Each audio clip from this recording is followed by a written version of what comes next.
بسم اللہ الرحمن الرحیم۔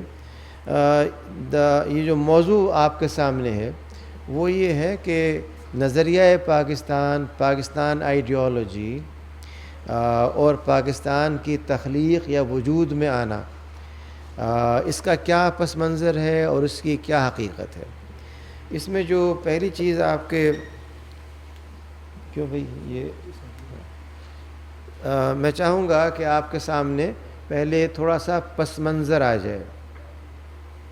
جو چیز آپ کے سامنے ہے وہ یہ ہے کہ پاکستان کی تخلیق سے پہلے جو 47 میں وجود میں آئی، اور وہ وجود میں آئی ایک نظریاتی ریاست کے طور پر، آئیڈیالوجیکل اسٹیٹ۔ 5 اہم رجحانات پائے جاتے تھے، جن میں سے پہلا یہ تھا کہ بہت سے مسلمان قائدین اور علماء جنہوں نے اپنے آپ کو انڈین نیشنل کانگریس کے ساتھ اور گاندھی کے ساتھ وابستہ کیا، ان کا خیال یہ تھا کہ اس طرح کی آئیڈیالوجیکل اسٹیٹ بہت تباہ کن ہوگی، کیونکہ ہندوستان جس خطے کا نام ہے وہاں کی ہندوستانیت اولیت رکھتی ہے، اور یہ جو آئیڈیالوجیکل اسٹیٹ ہے یہ ایک مذہبی ریاست بن جائے گی، جس کے نتیجے میں لوگوں کو بہت دقتیں پیش آئیں گی، خاص طور پہ اقلیتیں تباہ ہو جائیں گی۔ چنانچہ اس بنیاد پر انہوں نے اپنے ساتھ جن لوگوں کو شامل کیا، ان میں ایک بہت مشہور شخصیت ہیں مولانا ابوالکلام آزاد کی، جو ان کے وزیر تعلیم بھی رہے، کابینہ کے رکن رہے بڑے عرصے تک، ان کی تفسیر بھی اردو میں موجود ہے۔ دوسرے دیوبند کے جو ناظم یا ریکٹر تھے مولانا حسین احمد مدنی صاحب، اور تیسرے کے پی کے ایک مشہور سیاسی کارکن جن کا نام عبدالغفار خان تھا، اور جن کے خاندان میں ابھی بھی یہ قیادت کے پی کے میں پائی جاتی ہے، جنہیں سرحد کا گاندھی کہا جاتا تھا۔ یہ وہ افراد تھے جنہوں نے پاکستان کے نظریے کے خلاف کانگریس کی حمایت کی اور اس کو سپورٹ فراہم کی۔ دوسرا جو عنصر تھا یہ ان افراد کا تھا جو برطانوی سامراج اور خاص طور پہ ماؤنٹ بیٹن سے قریبی تعلقات رکھتے تھے، اور انہوں نے یہ چاہا کہ ماؤنٹ بیٹن کو اس طرح سے بریف کیا جائے کہ اس کا ذہن ہندوؤں کی طرف تو ہمدردی کا ہو، مسلمانوں کے خلاف دشمنی کا ہو۔ اور انہیں اس میں اتنی کامیابی ہوئی کہ جب ہندوستان اور پاکستان آزاد ہوئے تو ہندوستان کے انڈیپینڈنس ڈے پر جو تقریب لال قلعے میں کی گئی، اس میں یہ نعرہ بلند کیا گیا کہ پنڈت ماؤنٹ بیٹن کی جے، یعنی ان کو بنا دیا گیا پنڈت، جو ان کے ہاں جیسے ہم کہتے ہیں علامہ یا کوئی عالم دین، بہت اہم شخصیت۔ ان افراد نے یہ چاہا کہ پاکستان کے بننے میں رکاوٹیں پیدا کی جاتی رہیں۔ تیسرے جو بیوروکریسی اس زمانے کی تھی، اور جو برطانوی سامراج میں تربیت پانے کے بعد مکمل طور پہ لادینیت کا ذہن رکھتی تھی، اس بیوروکریسی نے نہ صرف پاکستان بننے سے پہلے بلکہ پاکستان بننے کے بعد بھی بار بار اس بات کو اٹھایا کہ پاکستان تو اس لیے سوچا گیا تھا کہ مسلمان اقلیت میں تھے، ان کے معاشی مفادات خطرے میں تھے، تو ہم ان مفادات کے لیے ملک بنا ہے، اور اس بنا پر اس کا مقصد جو تھا وہ دین یا مذہب نہیں تھا بلکہ صرف معاشی معاملات تھے۔ تو یہ جو بیوروکریسی ہے یا نوکر شاہی جسے ہم کہتے ہیں، یہ ایک فیکٹر رہا ہے نظریہ پاکستان کے حوالے سے ہمارے ملک کے اندر مختلف ذہنوں کو پریشان کرنے کا۔ فورتھ جو چوتھا عنصر اس حوالے سے تھا، یہ علماء کا وہ گروہ تھا جنہوں نے کہ کوئی کوشش نہیں کی کہ وہ یہ بتائیں کہ اسلامک اسٹیٹ ہوتی کیا ہے۔ اگر یہ کہا جا رہا ہے کہ پاکستان اسلامک ریاست بن گیا تو اقلیتیں تباہ ہو جائیں گی، کیا ایسا ہے؟ کیا اسلام یہ کہتا ہے کہ صرف حکومت مسلمانوں کی ہو، اس میں کوئی ہندو یا عیسائی نہ بسے؟ علماء کا یہ فرض تھا کہ وہ اس موضوع پر عوام کو، بیوروکریسی کو، سیاسی کارکنوں کو ایجوکیٹ کرتے. انہوں نے یہ کام نہیں کیا اور نہ یہ چاہا کہ اسلامک پولیٹیکل آرڈر یا اسلام کے سیاسی نظام کے حوالے سے وہ کوئی واضح نقشہ پیش کریں. لیکن ایک پانچواں طبقہ ایسا بھی تھا علماء کا جنہوں نے ذمہ داری کو محسوس کیا، اور محسوس کرنے کے ساتھ انہوں نے زبردستی کوشش کی کہ تحریک پاکستان کے اندر جو چیزیں بنیادی اہمیت رکھتی ہیں ان کو اجاگر کیا جائے.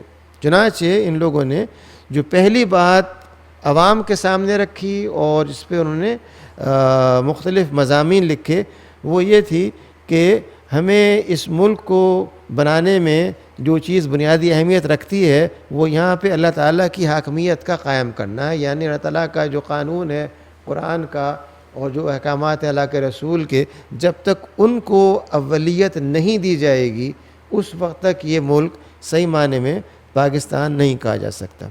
اور دوسری بات یہ کہ اس ملک کے اندر شریعہ جو ہے، اللہ کا قانون جو ہے، اسے سب سے زیادہ اعلیٰ اختیارات ہونے چاہیے.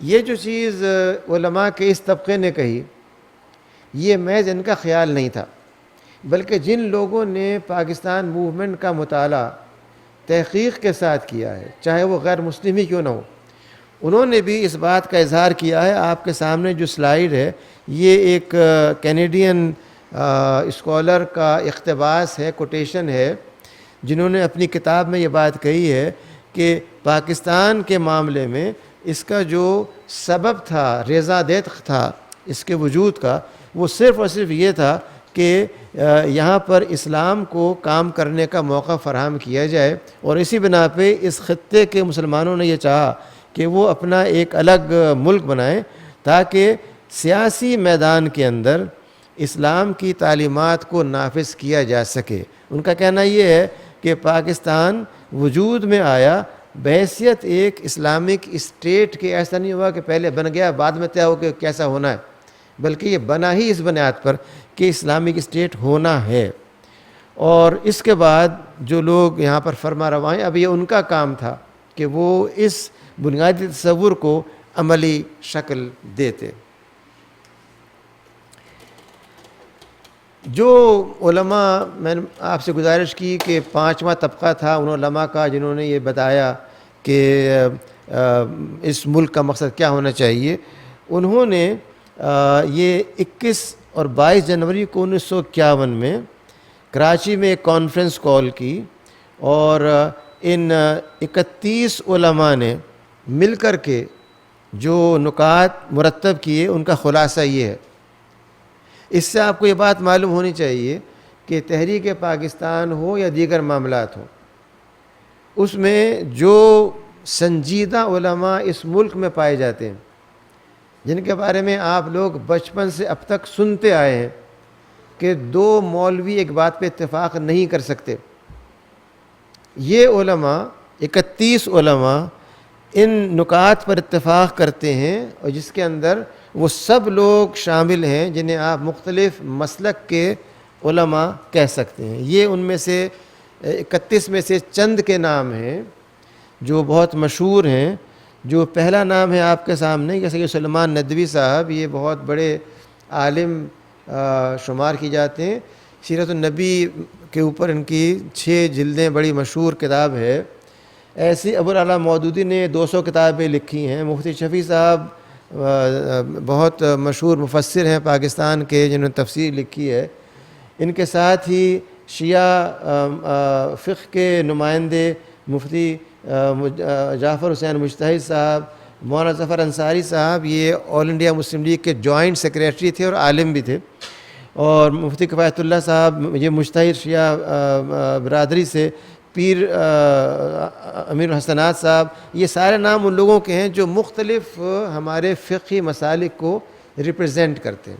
گویا تمام لوگوں نے اتفاق کیا، اور یہ ظاہر کرتا ہے کہ بہت سے ایشوز پر ہمارے ملک کے علماء میں اتفاق پایا جاتا ہے. یہ کہنا غلط ہے کہ دے آلویز ڈس ایگری. اس کے نتیجے میں جو ایک آبجیکٹیوز ریزولوشن پارلیمنٹ میں پیش کیا گیا اور اسے تمام ارکان نے منظور کیا، اور اب یہ ہمارے دستور کا حصہ ہے۔ دستور میں کلوز 2A یہ اس مقاصد کا حصہ ہے، اور اس میں یہ بات کہی گئی ہے کہ اللہ تعالیٰ کی حاکمیت ہے، اور یہاں پر جو اتھارٹی ہوگی وہ اسلامی قوانین کی ہوگی۔ گویا اگر ایک ملک کا دستور خود یہ بات طے کر چکا ہے، اس کے بعد یہ سوال اٹھانا کہ کیا پاکستان میں نظام سیاسی سیکولر ہو یا کیسا ہو، یہ ایک دستور کے ساتھ مذاق ہے۔ ہونا یہ چاہیے کہ جو دستور ایک بات کہتا ہے اس کو آپ مانتے ہوئے آگے بڑھائیں، بجائے اس کے کہ اس کو بظاہر بنائیں ایک ڈسپیوٹ کا ذریعہ۔ یہ دستور کے الفاظ ہیں کہ ہم پوری ذمہ داری کے ساتھ اور بانی پاکستان کے تصور کو سامنے رکھتے ہوئے ان پوائنٹس کو، ان نکات کو بطور اس ملک کے دستور کے پریمبل کے، اس کے مقدمے کے، اس کے آبجیکٹیو کے قبول کرتے ہیں، اور اس بنا پر دستور کو بھی تسلیم کرتے ہیں۔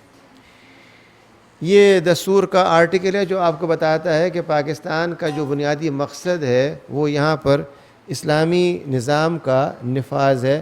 میں تفصیلات میں نہیں جاؤں گا، وقت بہت کم ہے۔ میں چاہوں گا کہ بہت تیزی کے ساتھ آپ کے ساتھ چند وہ نکات شیئر کر لیے جائیں جو میری معلومات کی حد تک نہ صرف آپ کے بلکہ جن اساتذہ نے آپ کو پاکستانیات کا مطالعہ کروایا ہے ان کے بھی شاید علم میں وہ چیزیں نہیں ہیں، یا انہوں نے جان بوجھ کے وہ آپ کے سامنے رکھنی پسند نہیں کی۔ یہ جو ہم کہتے ہیں کہ فاؤنڈنگ فادرز، یہ کون تھے؟ آپ نے سنا ہوگا کہ علامہ اقبال اور قائد اعظم یہ دونوں فاؤنڈنگ فادرز شمار کیے جاتے ہیں، لیکن اس میں بعض لوگ ایسے بھی ہیں جن کے بارے میں معلومات ہمارے پاس نہ ہونے کے برابر ہیں ابھی تک۔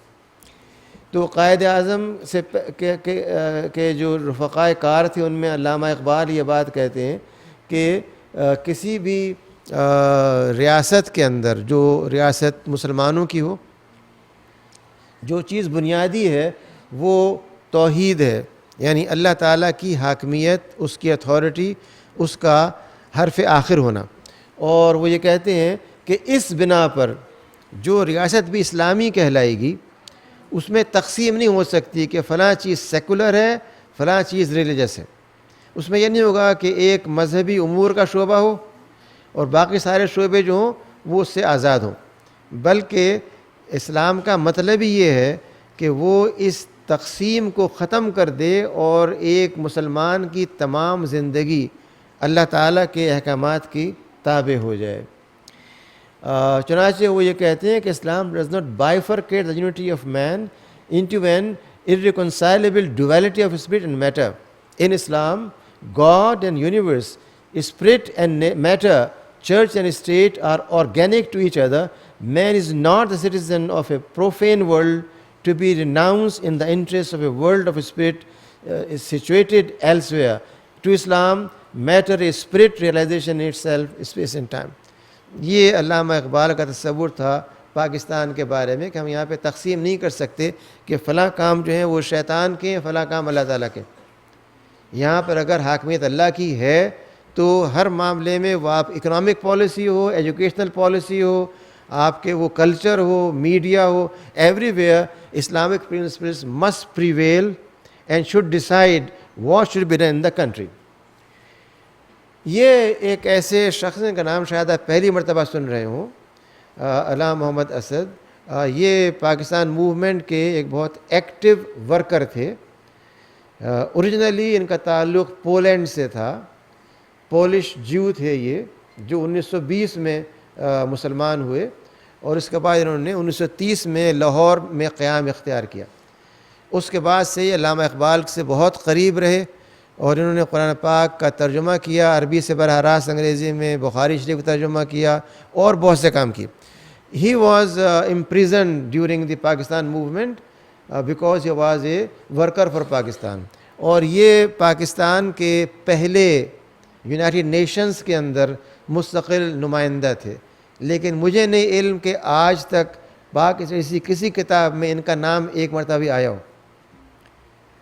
یہ بات کہتے ہیں کہ ہم نے جو پاکستان موومنٹ شروع کی وہ اس لیے شروع کی کہ ہمارے سامنے یہ بات واضح تھی کہ یہ ایک ایسا انقلاب ہوگا جس کے نتیجے میں پاکستان پورے عالم اسلام کے لیے ایک ایسی مثال پیش کرے گا جس سے یہ معلوم ہو کس طرح سے اللہ تعالیٰ کا دین ملک میں نافذ ہونا چاہیے. چنانچہ وہ یہ کہتے ہیں کہ ہمارے اسٹرگل کی بنیاد یہ تھی کہ لا الہ الا اللہ کو بنیاد بناتے ہوئے ہم پوری موومنٹ چلائیں. آج کل یہ بات بھی کہی جاتی ہے کہ یہ کہنا لا الہ الا اللہ اس کا مقصد تھا، یہ تو بعد کی ایجاد ہے. یہ جو آپ کے سامنے حوالہ ہے یہ مئی 1947 میں انہوں نے ایک رسالہ نکال دیے تھے لاہور سے، اس کے اندر یہ مضمون پرنٹ کیا، اور اس وقت یہ پاکستان کے بیورو آف ریکنسٹرکشن کے ڈائریکٹر تھے.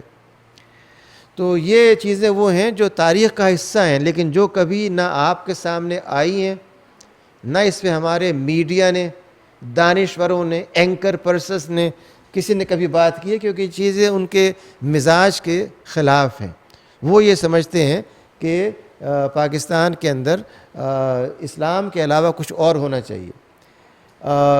یہاں وہ دوبارہ یہ بات کہہ رہے ہیں کہ اگر پاکستان کے جو قائدین ہیں ان میں کوئی بھی سمجھ بوجھ ہے تو انہیں سمجھنا چاہیے کہ جن لوگوں نے قربانیاں کی ہیں وہ ان کے لیے نہیں کی ہیں بلکہ اس کلمے کے لیے کی ہیں، اللہ کے لیے کی ہیں، اور اس لیے ان کو چاہیے کہ وہ اس کے اوپر صحیح طور پہ عمل کریں. اور آخر میں وہ یہ بات کہتے ہیں کہ جو بھی چیز اسلام نے دی ہے سیاسی نظام کے طور پر اس کو یہاں پہ نافذ ہونا چاہیے، اور اس کے لیے پورے ملک کے عوام، خواتین، مرد، ان سب نے قربانیاں کی ہیں. یہ خاصا لمبا حوالہ ہے، میں اسے اسکپ کر رہا ہوں تاکہ ہم وقت کا استعمال کر سکیں. کیا تصور تھا بانی پاکستان کا؟ ہمارے ہاں آپ نے دیکھا ہے، جب سے آپ نے آنکھ کھولی ہے، ہر سیاسی جماعت اپنے اقتدار کو قائم رکھنے کے لیے ایک ہی کلمہ استعمال کرتی ہے، اور وہ یہ ہے کہ ہم جمہوریت کو سنبھالے ہوئے ہیں، ہم ہلے جمہوریت ختم ہو جائے گی. ہمارے ہاں جو نظام پارلیمنٹری سسٹم کا ہے اس کے بارے میں جناب صاحب یہ بات فرماتے ہیں کہ یہ جو ہے یہ سب سے زیادہ مسفٹ نظام ہے ہمارے لیے، کیونکہ اس کے اندر جو چیز فیصلہ کن ہے وہ 51% افراد کا ایک طرف ہونا ہے. اگر 51% افراد یہ کہتے ہیں کہ اس وقت دن ہے، تو پارلیمنٹ طے کرتی ہے کہ دن ہے، رات نہیں ہے، چاہے رات ہو. اس بنا پر یہ نظام جو ہے بیسکلی ایک غلط نظام ہے. اس کی جگہ نظام ہونا چاہیے عقل کا، آنکھوں کا، دماغ کا. تو یہ بات جناح صاحب نے اس ایڈریس میں کہی ہے، اور کہا ہے کہ جو لوگ کانگریس والے یہ کہتے ہیں کہ یہ ہونا چاہیے وہ بالکل ایک بیکار بات کرتے ہیں. اس کا حوالہ موجود ہے، یہ انہوں نے ایڈریس کیا ہے علی گڑھ کے اندر 6 مارچ 1940 کو. یہ دیکھیے کہتے ہیں کہ I have reached the conclusion that in India where conditions are entirely different from those of Western countries, the British party system of government and the so-called democracy are absolutely unsuitable. یہ کوئی مولوی صاحب نہیں فرما رہے، یہ وہ کہہ رہا ہے جس نے کہ برطانیہ میں تعلیم حاصل کی ہے، جو پریوی کونسل کے بارے میں جانتا تھا کہ کیا ہے، جس سے معلوم تھا کہ قانون کیا ہے. یہ سب کچھ جاننے کے بعد وہ ایک بات کہہ رہا ہے. But have you ever heard or you were ever told what your Quaid said and what he wanted?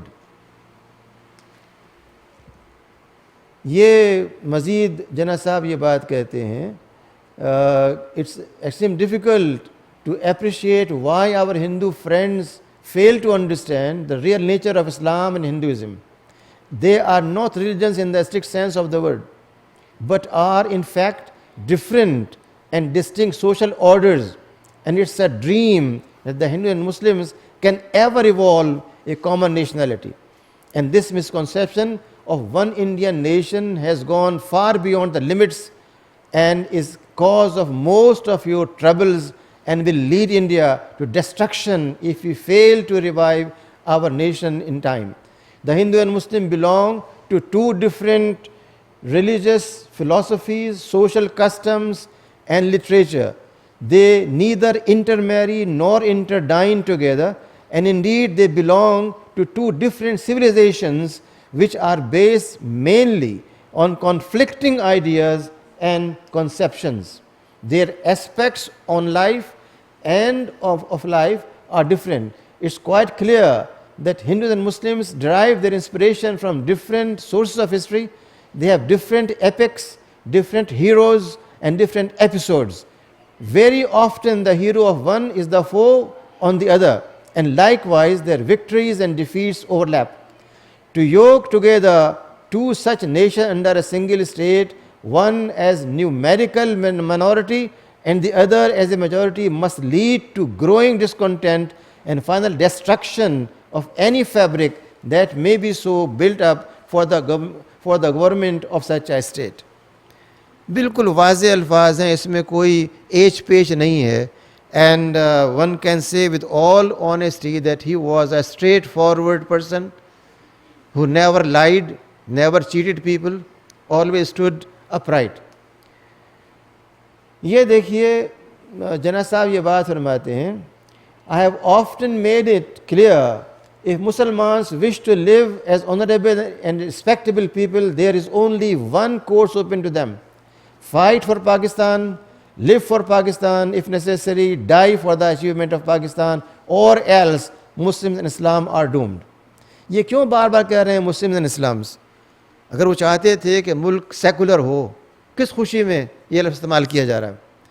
There is only one course open to us to organize our nation, and it is by our own dint of arduous and sustained and determined efforts that we create strength and support our people, not only to achieve our freedom and independence, but to be able to maintain it and live according to Islamic ideals and principles.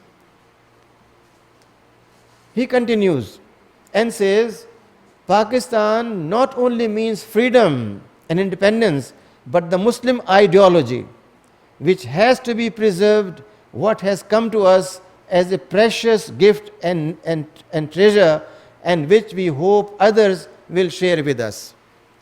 Now, these are not afterthoughts, not ideas attributed to him.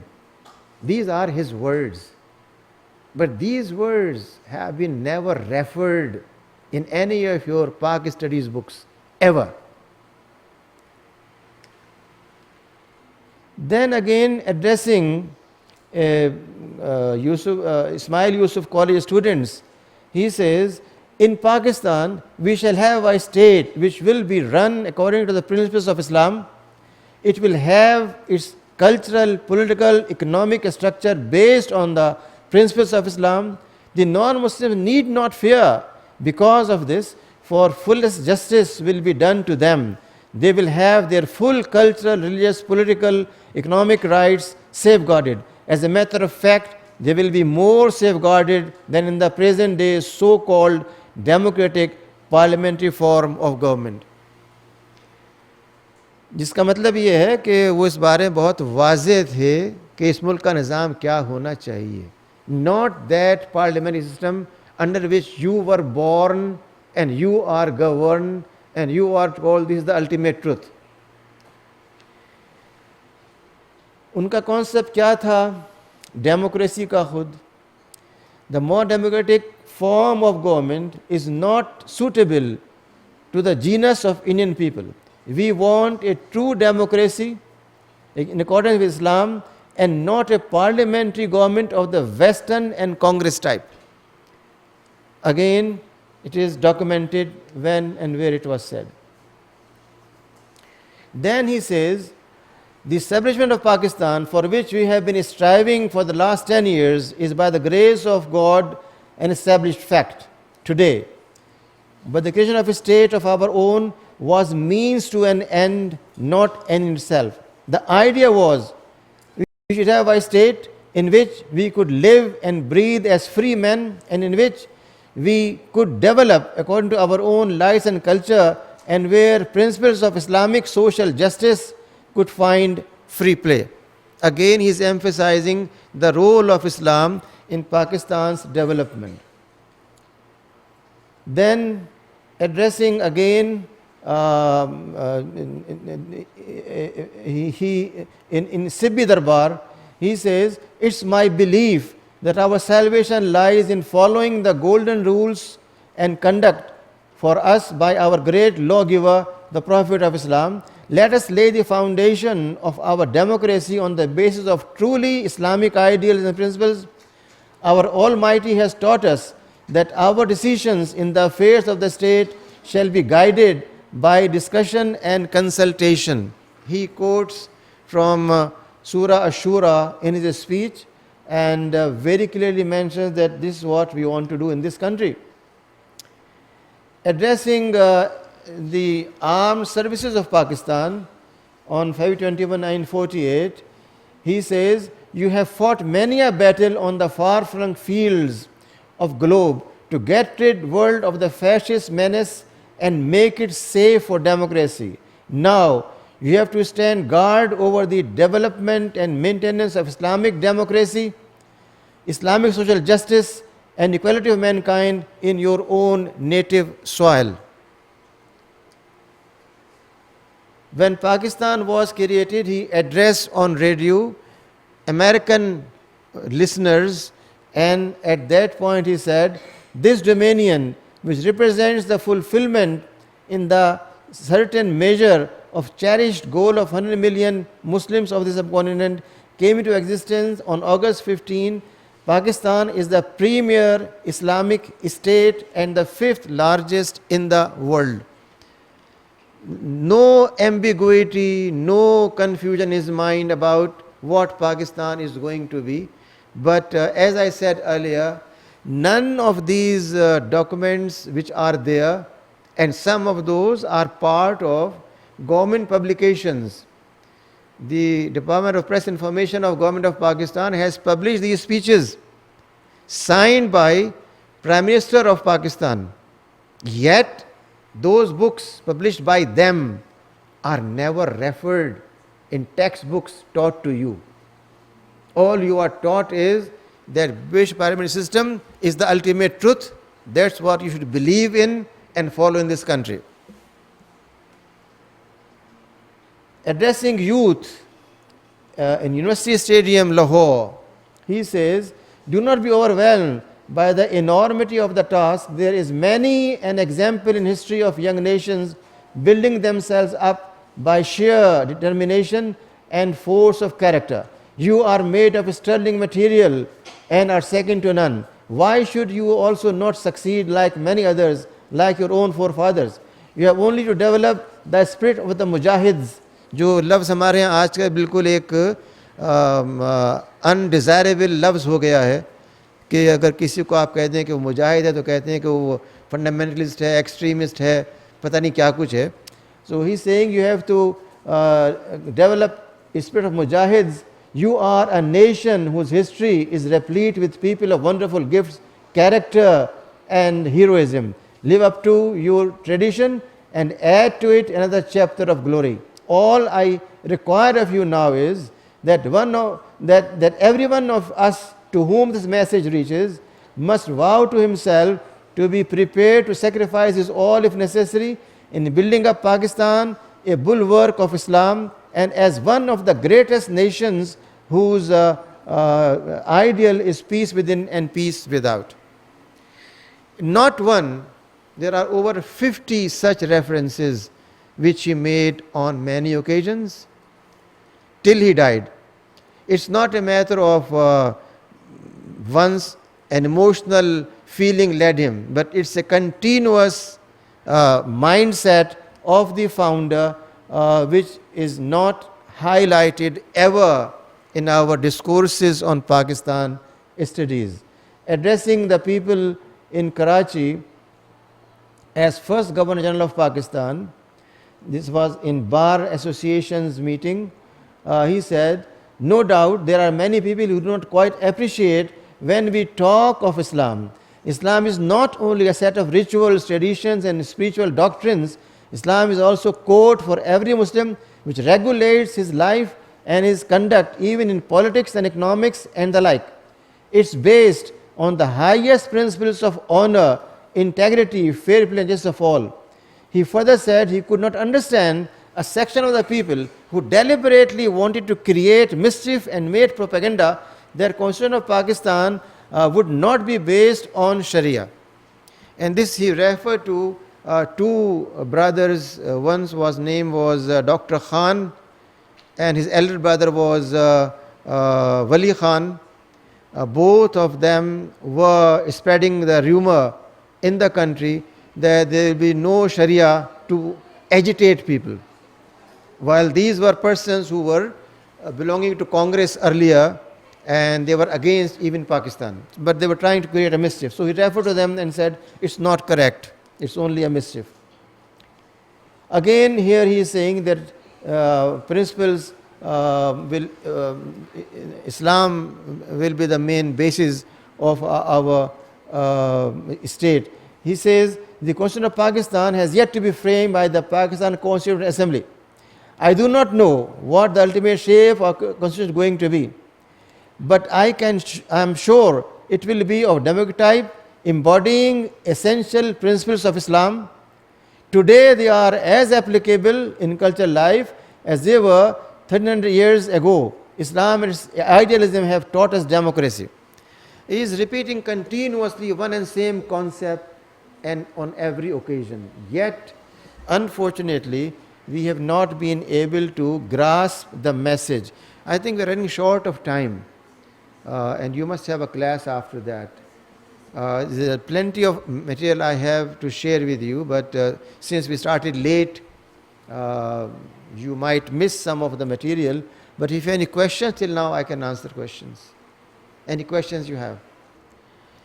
What we have is a crooked kind of democracy where feudal lords who own lands and factories and have enormous wealth, they manipulate votes by purchasing vote, by pressurizing people, by giving them false promises, and ultimately you have people who exploit countries' resources for their own benefit. What he wanted was not this kind of democracy, but democracy based on Islamic ideals, which means that whoever is ruling is not a person who should travel in bulletproof Mercedes-Benz, but a person who should be moving among the people because people love him and like him. People love and like a person, should they kill him? Why should one fear?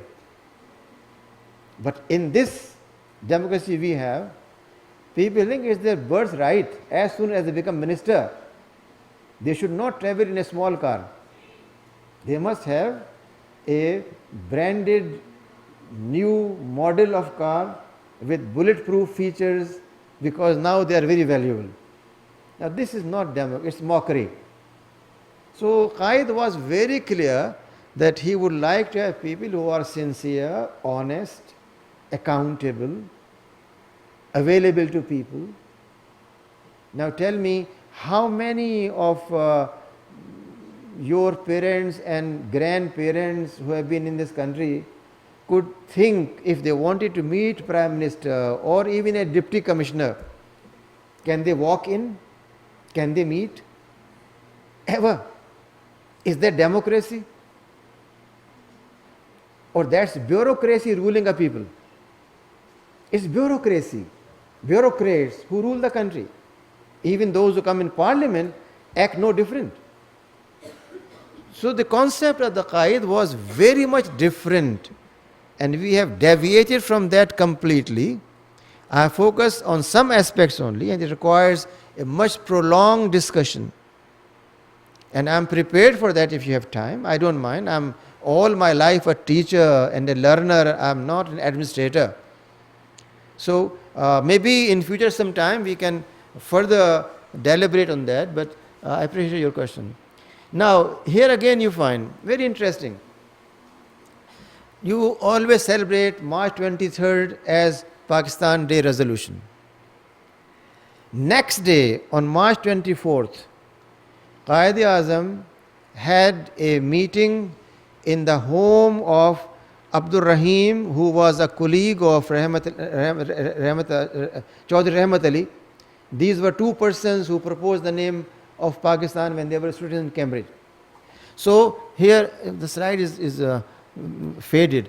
I don't know why. Anyhow, the name they suggested was, the name they suggested was P for Punjab, Northwest Frontier and Afghanistan A, K for Kashmir, Sindh, S for Sindh, and Balochistan, Istan. This is the name they proposed. So Abdur Rahim asked Qaid-e-Azam,